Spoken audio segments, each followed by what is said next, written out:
ಓಂ ಶ್ರೀ ಗುರುಭ್ಯೋ ನಮಃ. ನಮಸ್ಕಾರ ಸ್ನೇಹಿತರೆ. ಆಲ್ರೌಂಡ್ ಕ್ಲಾಕ್ ಕನ್ನಡ ಚಾನಲ್ಗೆ ಸ್ವಾಗತ ಸುಸ್ವಾಗತ. ಇವತ್ತಿನ ವಿಡಿಯೋದಲ್ಲಿ ದೇವರನ್ನು ನಂಬಿದವರಿಗೆ ಯಾಕೆ ಹೆಚ್ಚು ಹೆಚ್ಚು ಕಷ್ಟ ಬರುತ್ತೆ, ದೇವರನ್ನು ನಂಬಿದವರು ಯಾವಾಗಲೂ ಕಷ್ಟ ಏಕೆ ಬರುತ್ತೆ, ಶ್ರೀಕೃಷ್ಣ ಇದಕ್ಕೆ ಹೀಗೆಂದು ಉತ್ತರಿಸಿದ್ದಾನೆ. ಪೂರ್ತಿ ವಿಡಿಯೋ ನೋಡಿ. ಈ ವಿಡಿಯೋ ಇಷ್ಟ ಆದರೆ ಖಂಡಿತ ಶೇರ್ ಮಾಡಿ. ಹೊಸದಾಗಿ ನನ್ನ ಚಾನಲ್ ನೋಡ್ತಾ ಇದ್ದರೆ ಸಬ್ಸ್ಕ್ರೈಬ್ ಮಾಡ್ಕೊಳ್ಳಿ. ಇವತ್ತಿನ ವಿಡಿಯೋದಲ್ಲಿ ನಾವು ದೇವರನ್ನು ಎಷ್ಟೇ ಬೇಡಿಕೊಂಡರೂ ಪೂಜಿಸಿದರೂ ದೇವರು ನಮಗೆ ಒಲಿಯುವುದಿಲ್ಲ.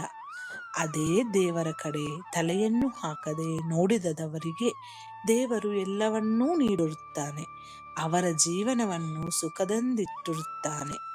ದೇವರನ್ನು ನಂಬಿದವರಿಗೆ ಯಾವಾಗಲೂ ಕಷ್ಟ ಯಾಕೆ ಬರುತ್ತೆ? ಇವತ್ತಿನ ವಿಡಿಯೋದಲ್ಲಿ ಹೈಲೈಟ್ಸ್ ಏನಂದ್ರೆ, ಮೊದಲನೆಯದು, ದೇವರನ್ನು ನಂಬಿದವರಿಗೆ ಯಾಕೆ ಸಂಕಷ್ಟ ಬರುತ್ತೆ. ಎರಡನೆಯದು, ಭಗವದ್ಗೀತೆಯಲ್ಲಿ ಶ್ರೀಕೃಷ್ಣನು ಹೇಳಿದ ಕತೆ, ದೇವರ ಪರೀಕ್ಷೆಯ ಬಗ್ಗೆ ಶ್ರೀಕೃಷ್ಣ ಹೇಳಿದ ಕತೆ. ಕೆಲವೊಮ್ಮೆ ನಾವು ಎಷ್ಟೇ ದೇವರನ್ನು ಬೇಡಿಕೊಂಡರೂ ಪೂಜಿಸಿದರೂ ನಮ್ಮಲ್ಲಿನ ಕಷ್ಟಗಳು ದೂರವಾಗುವುದಿಲ್ಲ. ಬದಲಾಗಿ ಮತ್ತಷ್ಟು ಕಷ್ಟಗಳು ಸೃಷ್ಟಿಯಾಗುತ್ತಲೇ ಇರುತ್ತದೆ. ಅದರಲ್ಲೂ ಯಾರು ಹೆಚ್ಚು ಹೆಚ್ಚು ದೇವರನ್ನು ಪೂಜಿಸುತ್ತಾರೋ ನಂಬುತ್ತಾರೋ ಅವರೇ ಯಾವಾಗಲೂ ಕಷ್ಟವನ್ನು ಅನುಭವಿಸುತ್ತಿರುತ್ತಾರೆ. ಇದರಿಂದಾಗಿ ಹೆಚ್ಚಿನ ಜನರು ಇದ್ದವರು ನಾಸ್ತಿಕರಾದ ಉದಾಹರಣೆಗಳಿವೆ. ಎಷ್ಟೇ ದೇವರ ಬಳಿ ನಮ್ಮ ಕಷ್ಟಗಳನ್ನು ಹೇಳಿಕೊಂಡರೂ ಅವನು ಕರಗುತ್ತಿಲ್ಲ, ನಮ್ಮ ಸಮಸ್ಯೆಗಳಿಗೆ ಪರಿಹಾರವನ್ನು ನೀಡುತ್ತಿಲ್ಲವೆಂದು ದೇವರ ಪೂಜೆಯನ್ನು ಮಾಡದೇ ಇರುವವರು ಇದ್ದಾರೆ.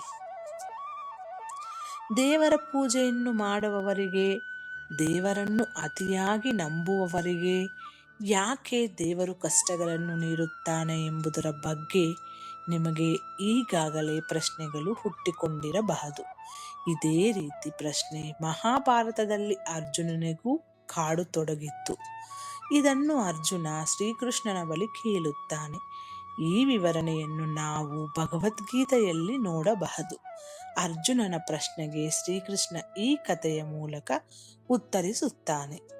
ಇದು ಎಲ್ಲರಿಗೂ ಗೊತ್ತಿರೋವರಿಗೆ ನಾನು ಈ ವಿಡಿಯೋ ಅಪ್ಲೋಡ್ ಮಾಡ್ತಾ ಇದ್ದೀನಿ. ಶ್ರೀಕೃಷ್ಣನು ಭಗವದ್ಗೀತೆಯಲ್ಲಿ ಹೇಳಿದ ಕಥೆ ಇದು. ಶ್ರೀಕೃಷ್ಣ ಅರ್ಜುನನ್ನು ಕುರಿತು, ಅರ್ಜುನ ಒಬ್ಬ ಆಸ್ತಿಕನಾದ ಹಾಗೂ ಒಬ್ಬ ನಾಸ್ತಿಕನಾದ ಇಬ್ಬರು ಶಿಷ್ಯರನ್ನು ಹೊಂದಿರುತ್ತಾನೆ. ಆಸ್ತಿಕನಾದ ಶಿಷ್ಯ ಯಾವಾಗಲೂ ಧರ್ಮ ಮಾರ್ಗದಲ್ಲಿ ನಡೆಯುತ್ತಿದ್ದ. ದೇವರ ಪೂಜೆ ಪುನಸ್ಕಾರ, ದೇವರ ಮಂತ್ರ ಪಠನೆ, ದೇವರ ಧ್ಯಾನ, ದೇವಸ್ಥಾನಗಳಿಗೆ ಭೇಟಿ ನೀಡುವಂತಹ ಧಾರ್ಮಿಕ ಕಾರ್ಯಗಳಲ್ಲಿ ತನ್ನನ್ನು ತೊಡಗಿಸಿಕೊಳ್ಳುತ್ತಿದ್ದ. ಆದರೆ ನಾಸ್ತಿಕನಾದ ಶಿಷ್ಯನು ದುಶ್ಚಟಗಳನ್ನು ಹೊಂದಿದ್ದನು. ಅವನು ಎಂದಿಗೂ ದೇವರ ಮುಖವನ್ನು ನೋಡಿದವನಾಗಿರಲಿಲ್ಲ. ನಾಸ್ತಿಕನಾದ ಶಿಷ್ಯನಿಗೆ ಒಂದು ದಿನ ರಾತ್ರಿ ಕುಡಿದು ರಸ್ತೆಯಲ್ಲಿ ಹೋಗುವಾಗ ಚಿನ್ನದ ಮೂಟೆಯನ್ನು ಸಿಗುತ್ತದೆ. ಅವನು ಸಂತೋಷದಿಂದ, ನಾನಿನ್ನು ಆಗರ್ಭ ಶ್ರೀಮಂತ, ಯಾರಿಂದಲೂ ನನ್ನಷ್ಟು ಶ್ರೀಮಂತರಾಗಲು ಸಾಧ್ಯವಲ್ಲವೆಂದು ಬೀಗುತ್ತಾನೆ. ಅದೇ ಸಮಯಕ್ಕೆ ಆಸ್ತಿಕನಾದ ಶಿಷ್ಯನು ಬಂದು ಅವನ ತಪ್ಪನ್ನು ತಿದ್ದುಕೊಳ್ಳುವಂತೆ ಹೇಳುತ್ತಾನೆ. ಇದು ಯಾರದ್ದೂ ಹಣ, ಇದನ್ನು ತೆಗೆದುಕೊಳ್ಳುವುದು ಸರಿಯಲ್ಲ ಎನ್ನುತ್ತಾನೆ. ಆಗ ನಾಸ್ತಿಕನಾದ ಶಿಷ್ಯ, ನೋಡು, ನೀನು ದೇವರು ಪೂಜೆ ಧ್ಯಾನವೆಂದು ಧರ್ಮ ಮಾರ್ಗದಲ್ಲಿ ನಡೆದು ಏನನ್ನು ಪಡೆದುಕೊಂಡಿದ್ದೀಯೋ, ಪೂಜೆ ಪುನಸ್ಕಾರಗಳಿಂದ ಏನು ಸಿಕ್ಕಿದೆ ಎಂದು ಹೇಳುತ್ತಾ ಅವನಿಗೆ ಅವಮಾನಿಸುತ್ತಾನೆ.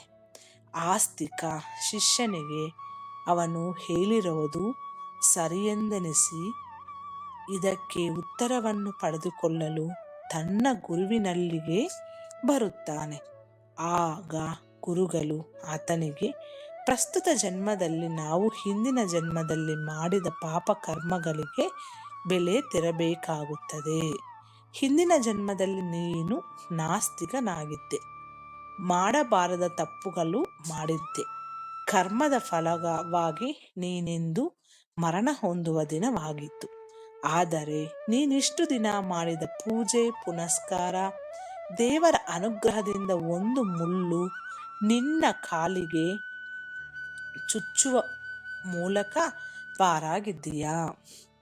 ಅವನು ಈ ಜನ್ಮದಲ್ಲಿ ನಾಸ್ತಿಕನಾಗಿರಬಹುದು, ಆದರೆ ಹಿಂದಿನ ಜನ್ಮದಲ್ಲಿ ಮಹಾನ್ ಸಾಧ್ವಿ, ದೇವರ ಬಗ್ಗೆ ಅಪಾರ ಭಕ್ತಿಯುಳ್ಳವನಾಗಿದ್ದ.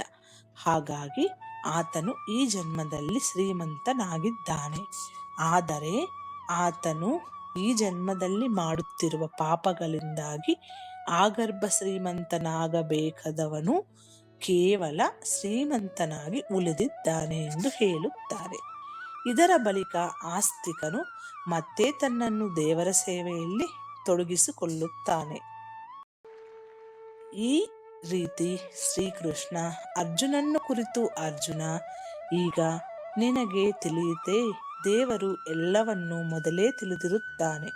ನಾವು ನಮ್ಮ ಫಲವನ್ನು ಪಡೆದುಕೊಳ್ಳಲು ಆತುರ ಪಡಬಾರದು, ದೇವರು ನೀಡುವ ತನಕ ತಾಳ್ಮೆಯಿಂದ ಕಾಯಬೇಕು ಎಂದು ಹೇಳುತ್ತಾನೆ. ಇದು ಸ್ನೇಹಿತರೆ ಇವತ್ತಿನ ವಿಡಿಯೋ. ಈ ವಿಡಿಯೋದಲ್ಲಿರುವ ಎಲ್ಲ ಅಂಶಗಳು ನಿಮ್ಮ ಸ್ವಂತ ವಿವೇಚನೆ ಬಳಸಿ ನಿರ್ಧಾರಗಳೆಲ್ಲ ತೆಗೆದುಕೊಳ್ಳಿ. ಮುಂದಿನ ವಿಡಿಯೋದಲ್ಲಿ ಸಿಗೋಣ. ಅಲ್ಲಿವರೆಗೂ ಧನ್ಯವಾದಗಳು.